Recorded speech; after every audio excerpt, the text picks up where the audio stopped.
A graça e a paz do Senhor Jesus a todos os queridos e amados irmãos. O tema que eu quero tratar aqui é sobre como alcançar as promessas de Deus. Quantas promessas, quantas maravilhas que o Senhor tem revelado na Bíblia Sagrada para nós. A Bíblia está recheada de promessas maravilhosas, promessas que nós não merecemos, promessas que estão guardadas em Deus. E aí eu quero dividir aqui em 3 pontos. O primeiro, conhecendo o autor das promessas. O primeiro passo é nós conhecermos o grande autor dessas promessas. O segundo ponto é aprendendo a natureza das promessas.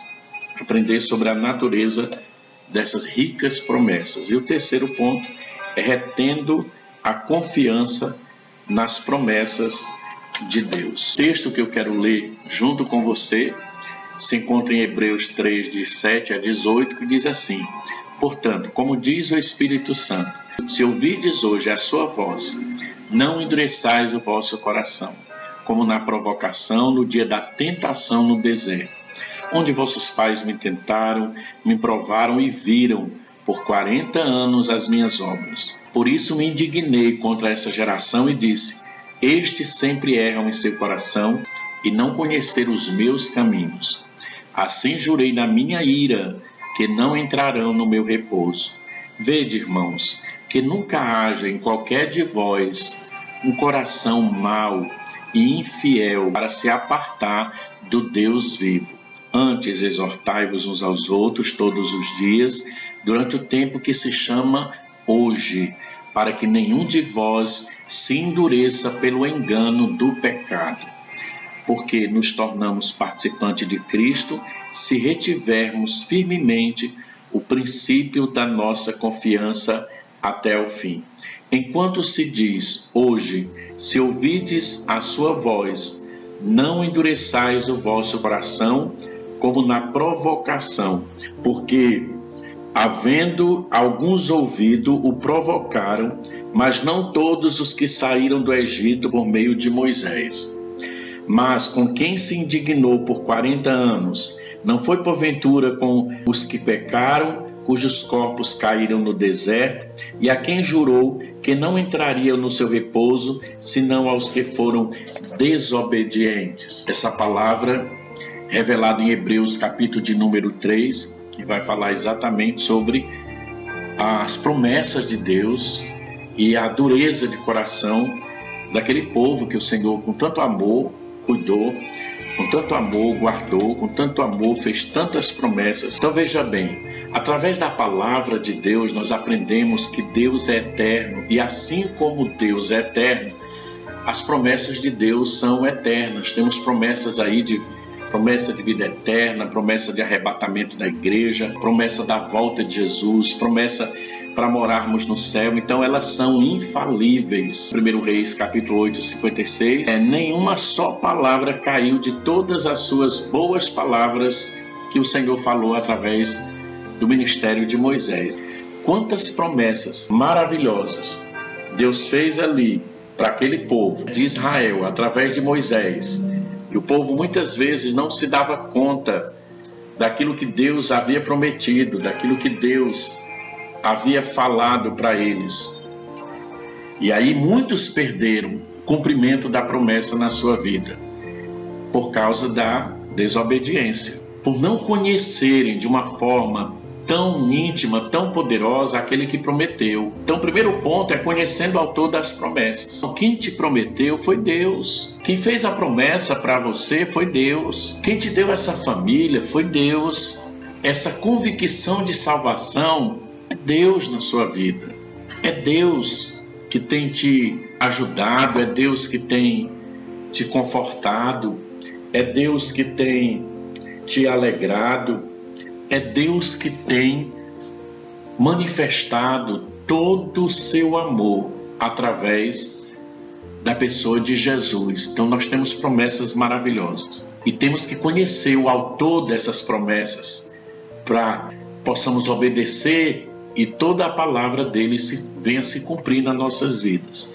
Então as promessas não são frutos da vontade humana. As promessas nos conduzem ao propósito de Deus. Não é um pensamento humano, É a vontade soberana de Deus, é Deus que decidiu te abençoar, é Deus que decidiu te honrar. Por isso Ele promete para nós coisas que nós nem merecemos. Os filhos de Israel, durante a travessia do deserto, endureceram o coração contra Deus, sofrendo duras consequências. Dos que deixaram o Egito, apenas Josué e Calebe entraram na terra prometida. Os 400 anos de escravidão no Egito talvez tenha feito com que os israelitas perdessem a noção bíblica do Deus único e invisível, Criador do universo. No Sinai, ao perceberem a demora de Moisés no cume do monte, construíram um bezerro de ouro semelhante aos deuses egípcios para adorá-lo.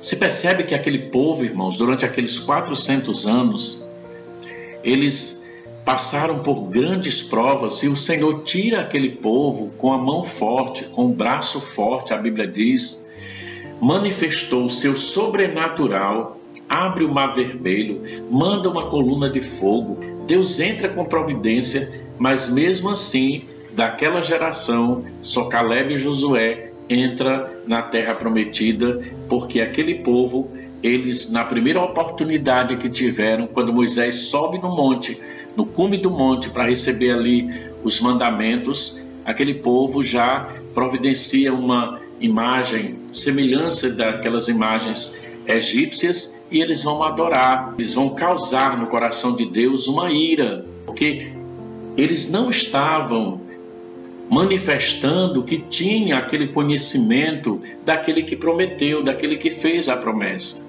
E nós temos, irmãos, que conhecer o autor das nossas promessas. Então você pode estar passando a maior luta aí da sua vida, você pode estar enfrentando a maior dificuldade da sua vida, mas nós temos que entender o seguinte: aquele que prometeu, ele é fiel, ele vai fazer o milagre, ele vai realizar, ainda que seja impossível para mim e para você, mas para ele nada é impossível, porque ele é o dono do impossível. Louvado seja Deus. A partir do momento que o cristão, que o crente, começa a entender que quem é o autor da promessa é o Deus invisível, é o Deus criador dos céus e da terra, é o Deus que fez o mar, é o Deus que trouxe à existência aquilo que não existia, é o Deus que fala e cumpre, porque ele diz: agindo eu, quem impedirá? A partir do momento que nós temos essa consciência, que nós temos essa certeza, nós vamos dar um passo importante na presença de Deus. Mas aí aquele povo estava confuso demais, eles não tinham essa certeza. E quantos hoje também estão dessa forma? Tem muitos que estão caindo nos pés do Senhor, buscando o Senhor, mas tem muitos irmãos que estão endurecendo o coração, se afastando daquilo que é tão importante, que é a presença de Deus. Não se engane, o mundo não tem nada. Os prazeres da carne, a vaidade excessiva, não tem nada de bom para nós. Nós temos que buscar o Senhor, nós temos que clamar o Senhor.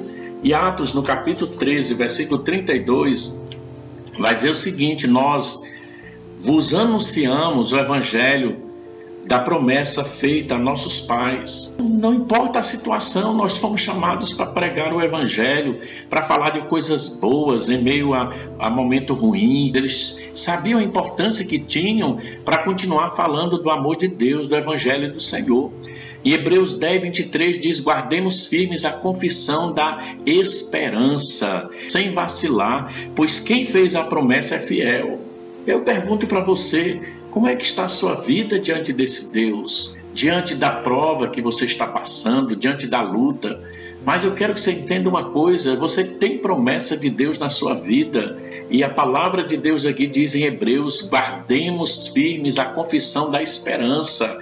Nós temos uma esperança em nossa vida, sem vacilar. Não vacila, pois quem fez a promessa é fiel para cumprir na nossa vida tudo aquilo que ele prometeu. Quando a gente tem essa intimidade com Deus, quando nós conhecemos verdadeiramente o Senhor, nós vamos, irmãos, ser conduzidos à realização daquilo que Deus prometeu na nossa vida. Quanto mais você obedece, mais você desfruta da bênção de Deus. Quanto mais você desobedece, mais você vai tardando que aquilo que Deus prometeu venha acontecer na sua vida por causa da desobediência, e muitas vezes chega até a perder. Deus não falha, mas está muito ligado ao cumprimento da promessa a nossa obediência. A promessa era para todos os israelitas, mas só entrou Caleb e Josué. A promessa de Deus não falha, irmãos, mas tem um tempo, tem que se obedecer, tem que manter-se fiel para receber aquilo que o Senhor promete para nós. Então Deus falou a Abraão que sua descendência ficaria escrava por 400 anos em terra estranha. Deus já tinha falado para Abraão onde se encheria de bens para só então tomar posse da terra. Esse seria um tempo em que o povo de Israel estaria sendo preparado para, no tempo de Deus, assumir-se como nação perante os povos. Deus tinha propósito em suas promessas para com a descendência de Abraão e os cumpriu quando libertou Israel do Egito. Eu sempre falo o seguinte: aquele que conhece a Bíblia Sagrada, aquele que tem intimidade com Deus, tudo que está acontecendo no mundo, irmão, não é surpresa não, porque está revelado na palavra. Então para aquele povo também não era surpresa não, Deus já tinha falado com Abraão que era importante que aquele povo ali passasse 400 anos debaixo de um jugo, mas que eles iriam sair dali ricos, e eles saíram cheios de ouro, de prata, eles sairiam dali ricos, preparados para se tornarem luz para as nações. Mas muitos não compreenderam isso. Deus tinha propósito ali com aquele povo. A promessa era para se cumprir na vida de todos os descendentes de Abraão, quando Deus liberta e tira aquele povo lá do Egito. Em Levíticos capítulo 11, versículo 45, o Senhor fala ali, ele diz: olha, eu sou o Senhor, que vos faço subir da terra do Egito, para que eu seja vosso Deus. Portanto, vós sereis santos, porque eu sou santo, irmãos. Deus disse: eu sou o Senhor, mas tem uma coisa, vocês têm que ser santos, porque eu sou santo. Vocês têm que se voltar para mim, vocês têm que me obedecer, têm que andar de acordo com a minha vontade, com a minha palavra, seguir todas as minhas ordenanças e andar de acordo com a minha vontade. Mas ali não aconteceu com muitos daquele povo ali de Israel. Apossar-se das promessas de Deus significa ter a certeza de que tudo quanto nos prometeu em sua palavra há de realizar, desde que, presta atenção a isso aqui, desde que permanecemos fiéis ao seu chamado. Tem promessa? Tem. Mas desde que nós obedeçamos ao chamado de Deus. Tem promessa para um casamento feliz e abençoado? Tem. Tem promessa para uma casa abençoada? Tem. Tem promessa para uma vida cheia de alegria e gozo? Tem. Mas para isso é necessário ser fiel ao chamado de Deus. A vontade de Deus está dentro da vontade do Senhor, colocando Jesus como centro das nossas vidas e renovando a cada manhã, a cada dia, a nossa mente, para que nós possamos conhecer qual é a boa, perfeita e agradável vontade de Deus para as nossas vidas. Agora, tem muitos que querem viver dentro da sua vontade, fazer o que a carne pede, o que o diabo quer, e muitas vezes ainda quer que Deus tenha obrigação de fazer na vida dele aquilo que Deus prometeu. Não, só vai se cumprir a promessa se nós permanecermos fiéis, mesmo na prova, mesmo na luta, porque Jesus disse: no mundo tereis aflições, mas tem de bom ânimo. E olha o que Tiago 1:2 vai dizer: meus irmãos, tendes por motivo de toda alegria o passardes por várias provações. As provações vêm para derrubar? Não. As provações vêm para tirar você da igreja? Não. A provação vem para fazer você se rebelar contra Deus, contra os seus irmãos? Não. As provas vêm para que nós possamos nos alegrar. É isso que Tiago diz, né? Tende por motivo de toda alegria o passar de por várias provações. E Paulo, escrevendo aos Filipenses 1:3, vai dizer o seguinte: estou plenamente certo de que aquele que começou boa obra em vós há de completá-la, aleluia, até o dia de Cristo Jesus. Olha que maravilha!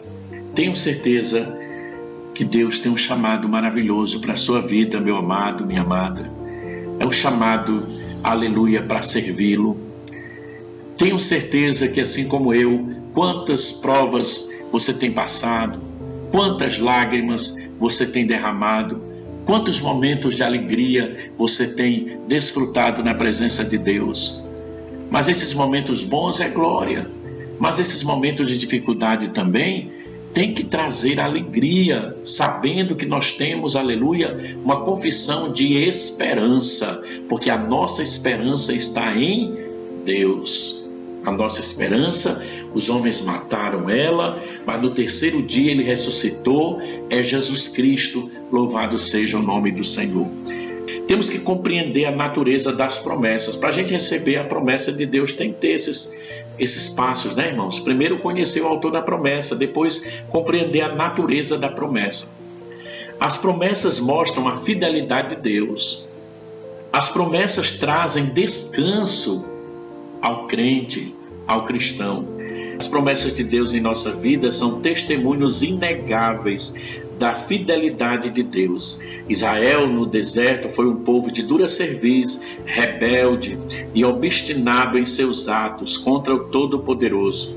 Os desobedientes tombaram no meio do caminho, não entraram no repouso, mas Deus manteve-se fiel ao que prometera ao obediente servo Abraão. E Israel continuou a existir como nação. A fidelidade é parte intrínseca da natureza das promessas de Deus. Elas jamais falham. Tenhamos absoluta certeza de que o Senhor jamais se esquecerá de nós e cumprirá tudo aquilo que prometeu. Para que Deus promete? Ele promete exatamente para mostrar que Ele é fiel, Ele promete para trazer um descanso para nós. Então as promessas de Deus em nossa vida são testemunhos, irmãos, inegáveis de que Deus ele é presente em nós, de que Ele não nos abandona, de que Ele não nos deixa. Agora Israel se tornou ali no deserto um povo de dura cerviz, um povo rebelde, teimoso, né? Levantaram-se contra Moisés. Muitas vezes ali, irmãos, blasfemavam contra Deus, murmuravam. Mesmo vendo Deus cumprindo promessas maravilhosas, Deus fazia sair, irmãos, água de uma rocha para matar a sede daquele povo. Deus, irmãos, mandava cordonizes do céu para alimentar aquele povo, o maná do céu. Deus cuidou daquele povo 40 anos no deserto, irmão, nem a sandália se desgastavam, nem a roupa envelhecia. Mas aquele povo endureceu o coração e muitos deles ali tombaram no deserto, não entraram no repouso. Mas Deus, aquele que fez a promessa, o nosso Deus, ele permaneceu fiel a Abraão. Aquele povo foi o povo da promessa. Mesmo morrendo, só Caleb e Josué daquela geração entrando na terra de Canaã, mas o povo continuou, nasceu outros e ali Deus cuidou e hoje existe a nação de Israel, né? Uma nação abençoada por Deus. Então a fidelidade é parte intrínseca da natureza das promessas de Deus, elas jamais falham. Promessa é o ato da bondade de Deus, Ele decidiu te abençoar, Ele te ama, né? Não é porque nós somos bons, nós não somos melhor do que ninguém, mas Ele decidiu, irmão, te amar, Ele decidiu te abençoar, Ele decidiu prometer para você o céu. Agora cabe a nós obedecer a sua palavra, né? E guardar a promessa de Deus na nossa vida. Nada é mais importante na sua vida do que a realização da vontade de Deus na sua vida, irmão. Sua família, as suas conquistas materiais, a sua faculdade, o seu casamento, o sucesso secular, tudo isso aí é bom, mas nada é mais importante na nossa vida do que você agradar a Deus e ver as promessas dele se cumprir na sua vida. A posse das promessas de Deus resultará em descanso para os que creem. Olha, além de nós termos uma promessa de um descanso eterno, aqui nessa terra nós temos um descanso nessa vida. E eu fico assim pensando, irmão, que descanso é esse? E você pode até perguntar, que descanso? Mas, irmão, no meio da tempestade, no meio das dificuldades, no meio da escassez, nós sentimos uma paz tão grande dentro de nós, que de repente naquele dia talvez não tenha aparentemente nada. Mas mesmo assim você está ali sentindo gozo na sua alma, uma certeza de que quando amanhecer o dia, a vitória virá. Você não vai entrar em desespero não, sabe por quê?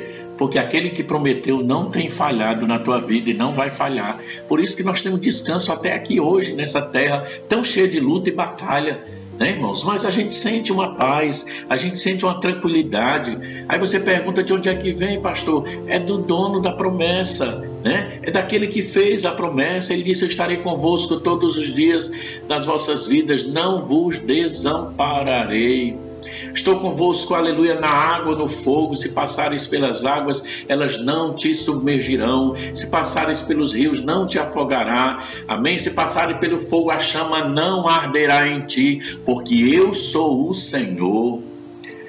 Né? O Senhor não mandou construir ponte, não. Ele disse quando passar pela água, né?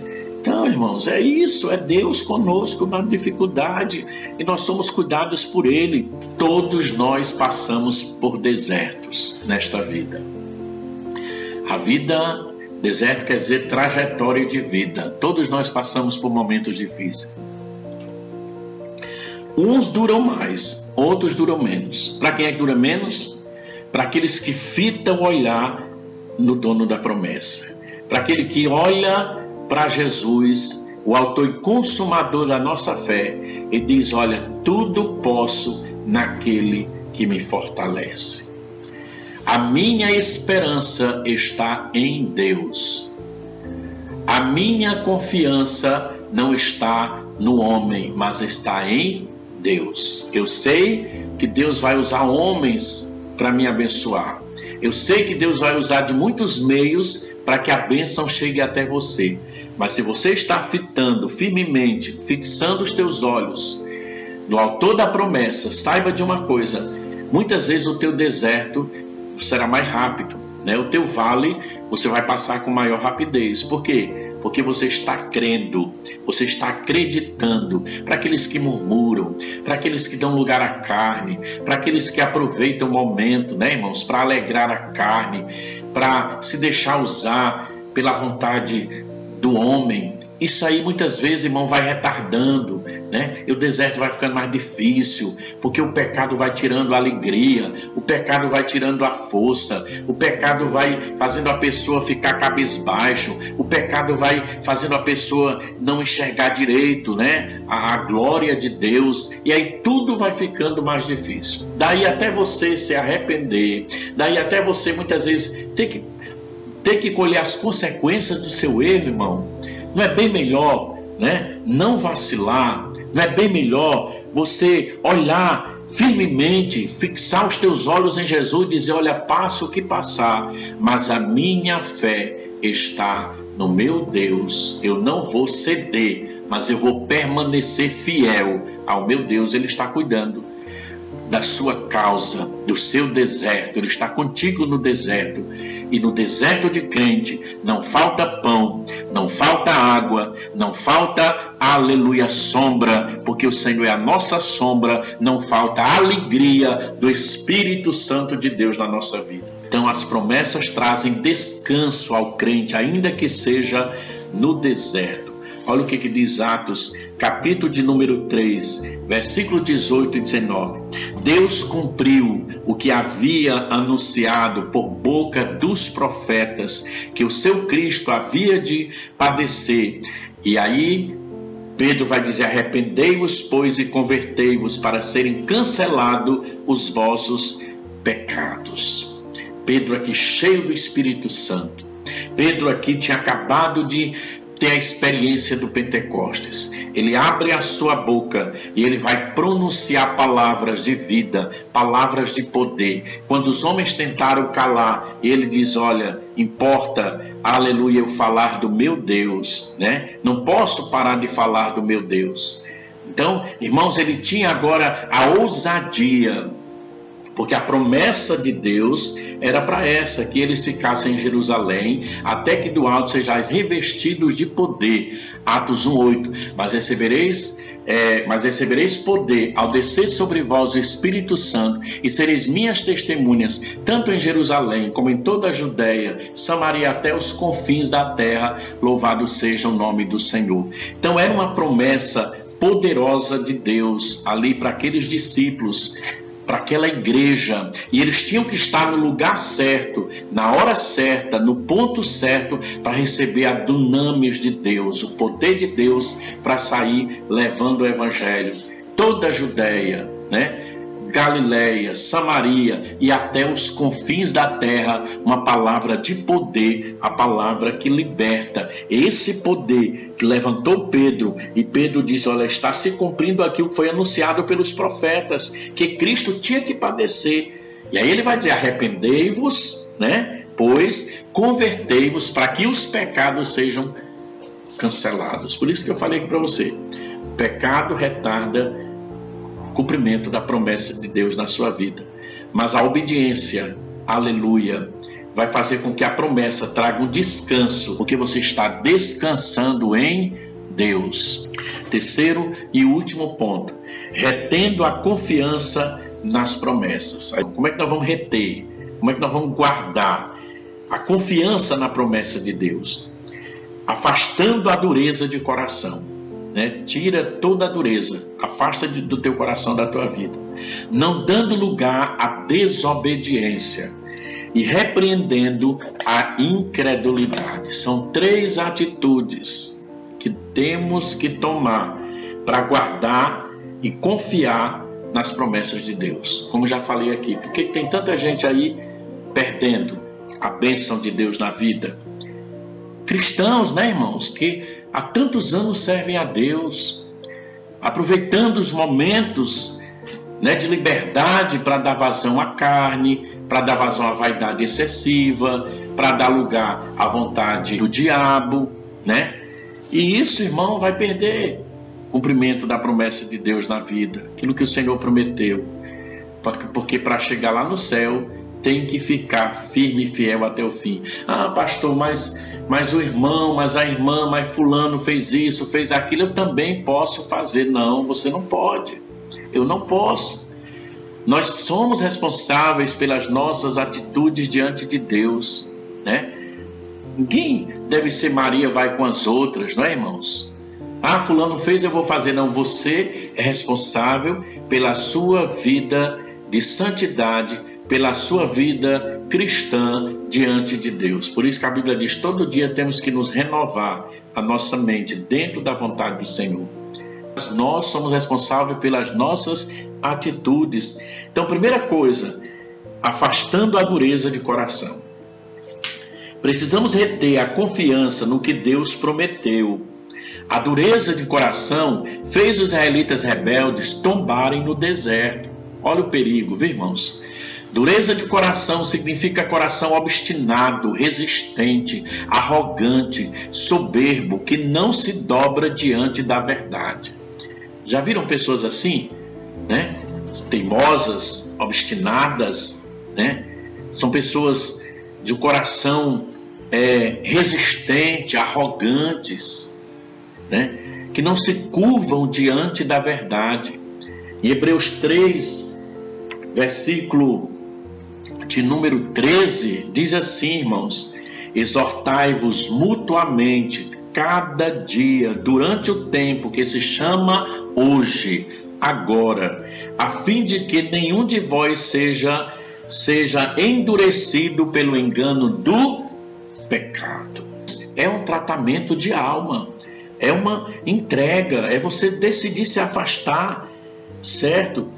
Da dureza de coração e deixar que o teu coração seja envolvido pela palavra, para que a palavra possa moldar o caráter, a personalidade, para que a palavra te faça você estar mais próximo de Deus, para desfrutar facilmente daquilo que o Senhor prometeu. Só o Espírito Santo de Deus pode fazer, irmãos, essa mudança, porque Ele conhece os segredos de Deus, é Ele que revela a palavra. Então, que você possa estar sempre a clamar, que possamos sempre estar pedindo ao Espírito Santo, para que possa quebrantar o coração, que a Bíblia diz que é um coração contrito e é quebrantado, esse Deus não despreza, não dando lugar à desobediência. A dureza de coração leva à desobediência. O texto fala que os filhos de Israel provocaram a Deus. Provocar significa insultar, irritar, desafiar ou impor-se com atitude rebelde, né? A rebelião é como o pecado de feitiçaria, diz a Bíblia Sagrada, lá em 1 Samuel 15, 23. Quantas pessoas rebeldes, né, irmãos? Quantas pessoas se rebelam contra o Senhor, provocam a ira de Deus, insultam a Deus, irritam a Deus, desafiam. Eu sei que hoje todo mundo vai para o céu, né? Todo mundo na boca do povo, né? Pessoa morreu, vai para o céu, mas não é dessa maneira, irmãos. Tem gente que passa a vida toda irritando a Deus, zombando de Deus, blasfemando de Deus. Claro que nós não podemos julgar, porque às vezes essas mesmas pessoas na hora da morte elas pedem perdão e Deus é tão amoroso que perdoa, mas tem que se vigiar, porque sabe lá se vai ter essa oportunidade. Quem tem, amém. Quem não tem a oportunidade de pedir perdão a Deus, e o pecado faz isso, leva o homem a desobedecer a Deus, e aí o homem vai irritar o Senhor, vai insultar a Deus, vai zombar de Deus, e aí o homem vai perder aquilo que o Senhor prometeu por causa da desobediência, viu? Repreendendo a incredulidade, repreenda, certo? A dureza de coração. Não seja desobediente, procure obedecer a Deus. E por último, repreenda a incredulidade. Se ela tem chegado aí, batendo na tua porta, a incredulidade foi outro obstáculo à entrada dos filhos rebeldes de Israel na terra prometida, no versículo 19 do texto que a gente leu. Não há como seguir adiante se não cremos. Não é possível alcançar as promessas de Deus se a incredulidade predomina em nossa vida. Não poderemos vislumbrar nenhum tesouro espiritual se a fé não estiver ativa em nossos corações. Devemos afastar toda incredulidade pelo poder do Espírito Santo para que experimentemos aqui e agora as ricas e preciosas promessas de Deus. Quantas promessas maravilhosas Deus tem para mim, Deus tem para você. Então, se quisermos, amém, irmãos, guardar, certo? Com confiança, essas promessas e vê-las acontecer em nossas vidas, vamos afastar e tirar do nosso coração toda a dureza, certo? Toda a desobediência, toda a rebeldia e repreender a incredulidade. Vamos crer que o Deus que prometeu é fiel. Sejamos, pois, firmes nas promessas do Altíssimo, louvado seja Deus. Então, que Deus abençoe a sua vida, que Deus continue a se derramar sobre a sua casa, sobre a sua família, que a bênção do Senhor seja constante em nossas vidas, no nome de Jesus. Que a graça do Senhor Jesus, o amor de Deus, a comunhão e as consolações do Espírito Santo estejam com todos nós, agora e sempre. Amém. E a paz do Senhor Jesus. Paz.